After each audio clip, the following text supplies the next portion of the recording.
Hey guys, welcome back to the video. In this video, Brantley and I are going to be talking about Doctor Strange in the Multiverse of Madness once again. We finally got around to watching this movie again. The last time you saw us reviewing this movie was the last time that we actually saw the movie. So in this video, we're going to be giving our thoughts on if Multiverse of Madness still holds up after all the hype has died down. If you guys are new here and you enjoy all of my TV and movie reactions, reviews, and breakdowns, make sure to subscribe button, notifications on so you don't miss any time I upload a new video or I go live. Also, check out all of Brantley's socials. Link will be in the description down below. But don't waste more time, let's get right into it. If you guys want to skip to certain thoughts, you can click the timestamps in the description down below. But we're going to start it off by first talking about just the narrative of this movie. I think the last time we talked about what was this more of a Strange story or a Wanda story, like who like they focus on.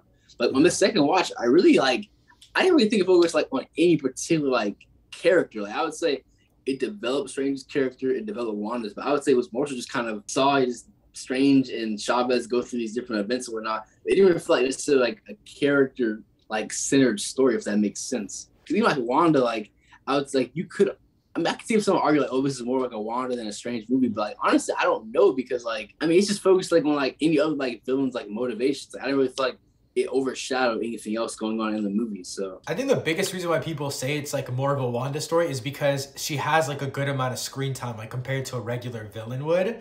But I definitely think that it just works here because that's a whole narrative. Like it's a fast-paced story. We'll talk about the pacing later because we did have some issues with it upon this new watch. But I do think like Wanda being the villain is very interesting because her dynamic with Strange, they're like complete just like polar opposites. And so I think it works better. But personally, I still stand by the fact that it's more of a Strange story.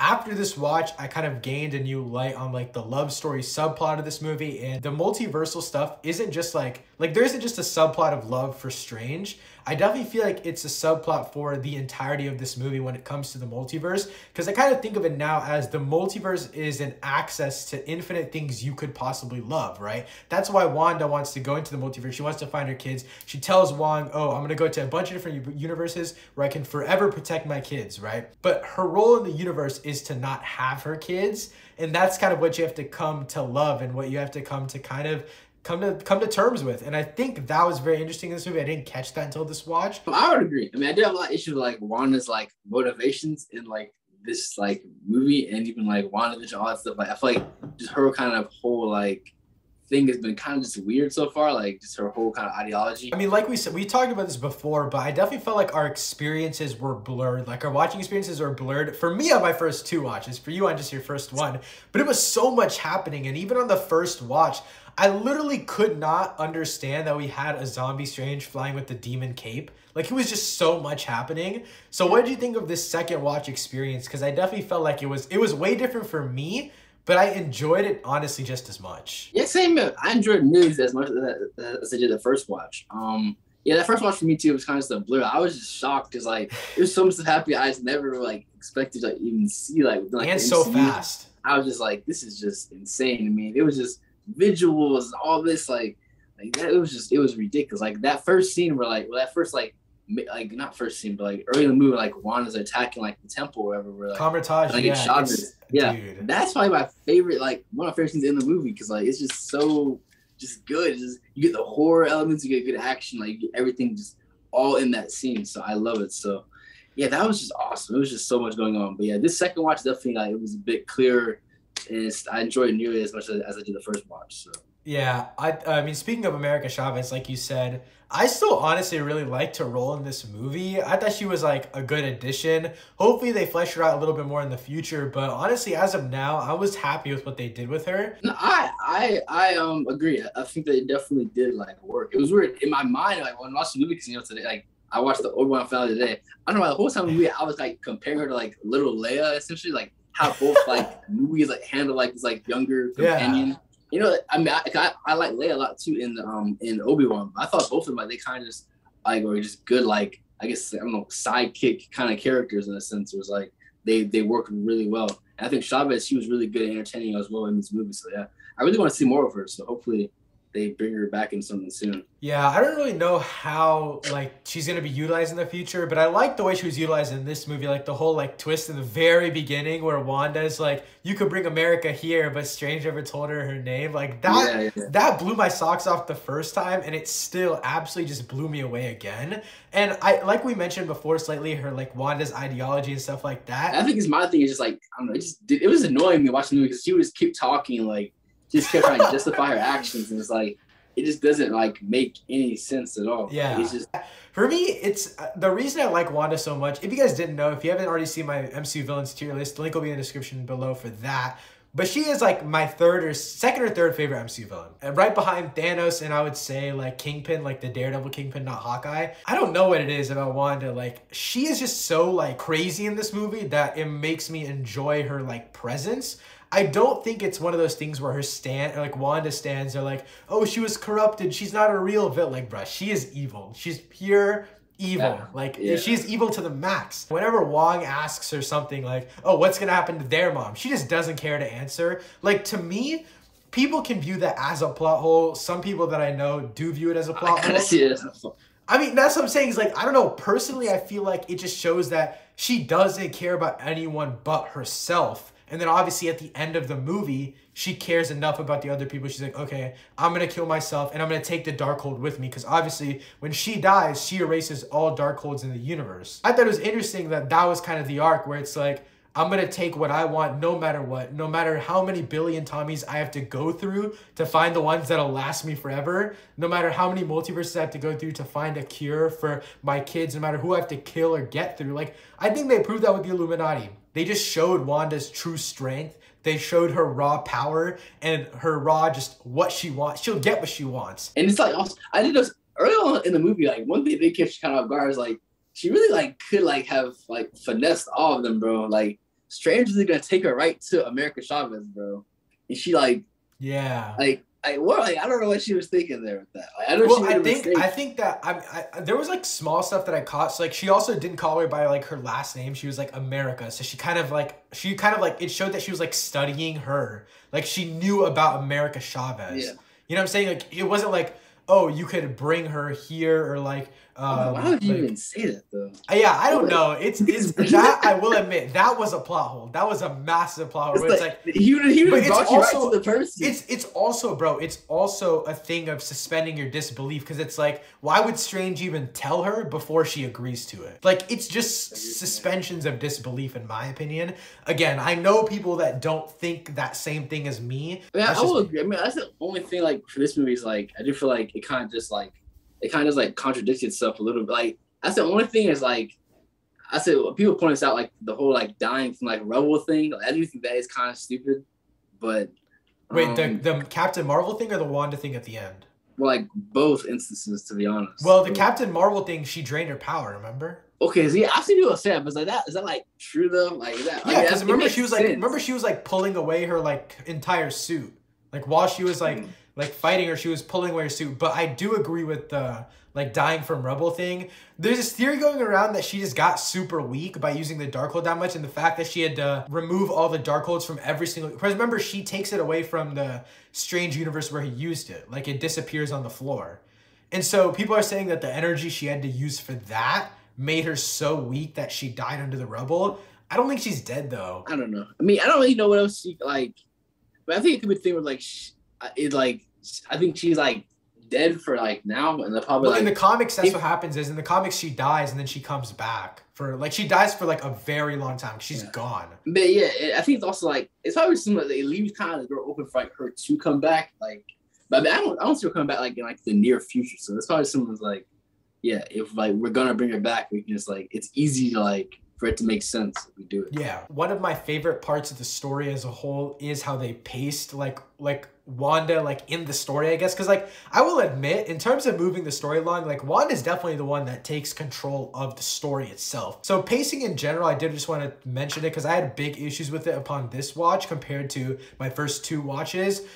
Personally, I love how fast the first act starts. I'm gonna be honest. I mean, for me, I kind of noticed a bit more like from the beginning to like the first act. I don't know. It just felt like very like when I first watched it, I was like, okay, this is like, I mean, it was fine. This sounds like it's just like very like okay, like the beginning, like the running dreams, thing. the dream sequence, not really dream, but yeah, like you have that. He wakes up, goes straight to the wedding, little dialogue, and like another fight scene breaks out. You have like that kind of longer fight scene, and like it kind of just cuts to like him and Chavez talking, and then like it just felt like very, very like, and it's not terrible, but it just was odd. Like this is just like insanely like fast, and it's like even to the point where like in the like when they're talking like in the restaurant, like even like the comedic moments, even like it's like breathe a little bit, like it's just like just going on. Yeah, and I think, I mean, personally, I enjoyed that strictly because I like faster paced movies, and I think Sam Raimi's style was integrated in this movie well with the fast paced stuff. Like it allowed for like wonky shots, crazy visuals, like weird corny dialogue at times because it went by so fast. I will say I do like how the third act slows it down though. That's my favorite part of the movie is how the third act, like with Sinister Strange and then both Stranges having that music fight and then his like smaller moments with Christine and then the whole Wanda stuff with her kids. Like I like how it slows down. That's why I justify the first act being so fast. But the second act is where I get very, very iffy. So I think now it's time to talk about probably my biggest gripe, and I think it's yours as well. The Illuminati, they really just mess up this movie for me personally. I don't think they're a bad inclusion in this movie. I think their inclusion is justified. Like it makes sense. It was such a step away from the movie that we were just watching that's bad to me. That's why it makes it bad, because it's such a far step away from the incredible visuals, and like the only camera work in the Illuminati stuff is camera zooms, bro. All they're doing is just boop. That's all they do. That's all that they do in the Illuminati sequences. I noticed that. They don't have any other cool camera work. Nothing else is unique. It's all dull. It's colorless. I'm starting to sound like High Top, bro. Like, it's so stupid compared to the rest of the movie. Like, that whole sequence, it just felt like something they kind of said, like, get out of the way. It just makes, like, just no sense. Even, like, just from the beginning. It feels like a joke. Like, it feels like a comedy sketch or something, like, from the beginning. Like, it starts off just, like I would have rather if they want to just have a scene where like let's just show like Wanda's just like a beast. Like, I would have rather just had her like fight like I don't know, just like something else. Even like just one like powerful person, just like one long fight scene would have probably been better than like what we got. Versus her like fighting just like this team of people, two people in the team that we aren't even like really that familiar with like how powerful like they are. So it doesn't really make sense. Like Mr. Fantastic and Black Bolt, like we don't even like really know them. Like I don't like. I think it would have made more sense if she fought like a team like full of characters that we like known like before, so we kind of like knew like how their power sets. Yeah. But we have like what two? Count Captain Carter too, low key. Like I don't know, like we don't really know like these people like that. So it's like it's so dumb to me. Yeah, we can't like really gauge like their power. I honestly think it's a fact of, and I'm gonna be honest, bro. It feels like the only part of this movie, aside from the post-credit scene, that does not feel like Sam Raimi directed it. Well, I will also say this, bro. I will say this. I really like the fight between Mordo and Strange. I really like that. That was a good change of pace. I'm not gonna lie. It was like hand in hand. That was a cool. Like the one thing that I have to say to like people who didn't really like the Illuminati stuff that I will still like really enjoy is the Professor X scene. I want to get your thoughts on that because I know a lot of people's thoughts changed on that. I like the way she killed him a lot. Like I thought it was a great way to utilize, like we don't know like I'm pretty sure, I'm 99% sure all of that Illuminati stuff is reshot stuff. But it feels like something that's so unique that I'm not like I completely separated from the regular Illuminati stuff. It feels so different to me. No, I agree. I think the Professor X scene, like, I actually liked it a lot. I think it still kind of embrace like the horror elements that we've seen earlier throughout the movie. Yeah, I feel like it worked well. I mean, I do kind of wish it was a little bit like longer, kind of a bit more build up. But like overall, the concept of the scene, like, I didn't mind it. I thought it was pretty cool. I did also want to mention with the Illuminati, I think that the fight and action in this movie is great, like as a whole, because I think they had a good mix of everything. Like they had a good mix of like the sorcery in that first Gargantos fight. As we said, the Kamar-Taj battle, it was a great mix of like everything. Like they had the mirror dimension with the water. It was a mix of like the cool visuals and the regular Doctor Strange action. I thought this had great action. I don't think it's anything like notable in MCU as a whole. I thought overall the action was pretty solid. Like like you said, like I don't think anything to me necessarily like stuck out like a lot. It's like top like comic movie action scene. I wouldn't say that, but I mean I say overall it was pretty good. I'd say it's definitely above average. I thought overall like the action, and it was like you said, it was a nice variety of different kinds of action, which I appreciated.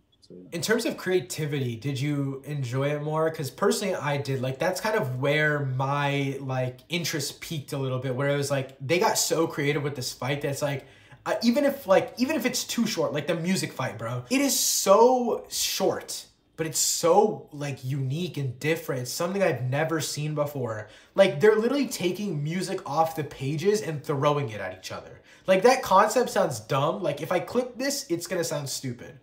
But it's such a unique concept that, I don't know, I think it works. And the same thing with, like, Zombie Cape Strange. Like, we'll talk about that in a little bit. But, like, it's like these small, weird things that you'd never expect that work for me in terms of action. Yeah. Yeah, no, I would agree. I would say each action scene, like, I didn't really, like, know what to expect going into it. I was like, yeah, I was like, when these two characters come, like, I don't know what I'm about to see. Like when I first watched it, of course, not on the rewatch, but yeah, like when I first watched it, I was like, I just didn't know what to expect. And I mean, now what the second watch, I kind of looked at the action a bit more, so I knew what was coming, but kind of seeing like different things and whatnot. But yeah, I think overall, like you said, it was a nice variety, and yeah, so I did like that a lot. We don't get too often. You just like a certain film with like a certain genre, like at least within comedy, like, the action kind of is like all like the same, like Winter Soldier's most like spy. I mean, great action with like most like spy espionage-esque action. I did want to mention, I rewatched Shang-Chi recently. I think that's why I like it a lot, like the action of that movie a lot. It felt like it was a good comparison to make to Multiverse of Madness, where it had that hand-to-hand combat in the first half of the movie, but towards the end it got so sci-fi fantastical, like it got to those crazy levels. In terms of like action alone, I think it works there. That's just me though. I don't know. Oh, Shang-Chi. Yeah. No, I like Shang-Chi a lot. I mean, I'm just saying it's unique. I think it's a unique direction to go in with having the different fight styles, like the completely different spectrum. I would agree. I mean, I think that it definitely has variety. I just don't know. I just didn't like the variety. Yeah, I just didn't like the variety, like what we were given. But yeah. But it's variety at the end of the day. I think Strange does it better in terms of like we don't know what to expect. The last thing we wanted to talk about was Sam Raimi and his just absolute brilliance in this movie. The first thing we mentioned was just like Brantley being entranced by this movie, like just smiling and geeking over it. Like it is just, it's such a, it's, I don't know. You can talk, you can go ahead. Yeah, I would say this movie just like very few like comic movies like so like I say recently I used to like have like just like this like the Batman at least for this year is like just I watched him like dang this is good, like it's just good, like I don't honestly like I don't get how people like I don't say you don't like the movie. I just don't get how people like are like saying it's like that like bad, because it's like to me it's just like so much better than like a lot of stuff we've seen so far in the MCU. Just like it's just so like refreshing to me, at least. It's just so just new, and like just the camera work and like it's so much. We're gonna get into our final scores in just a second, but I want to be honest, because going into this rewatch, I was very scared. I was very skeptical about this movie. I thought that, you know, first watch went by so quickly. Second watch, I was hyped out of my seat with Brantley. We had this super hype post-movie interviews with the fans. We did our rewatch review. I was so scared that I'd been defending it for nothing. But I'm gonna be honest, it lived up to my set expectations and my set thoughts for before. My initial score was a 9 out of 10. My current score, I'm keeping it at a 9 out of 10 personally. It is just as good. It's just as great as I remember. All of the aspects are either the same or have gotten better. I definitely feel like, you know, the pacing is still an issue of this movie. Wanda, after talking about it more with you just here today, I've come to the realization that Wanda might not be as like phenomenal as I think she is as a villain, but I think that just me understanding the plot and the characters better makes me still love this movie just as much. But Brantley, what was your initial score and now your current score? My initial was 8.5. I think I'm putting it slightly down back. I'm putting it down to 8 just because the Illuminati, the pace issues, and also I think this watch, Wanda's still good, but yeah, I did like her a little bit less. That's the only reason why. But overall, I think it's still good. For me, it's probably top 5 MCU still. Yeah. So I think it's still just a fantastic like comic movie, and yeah, so I think it's still great. Like it's good. All right, well, that's basically it for this video, guys. Thank you guys so much for sticking with us to the end. If you made it, again, check out all of Brantley's socials. Links will be in the description down below. Subscribe and turn notifications on so you don't miss any time I open a video or I go live. Thank you so much for watching. I'll see you next time. Peace.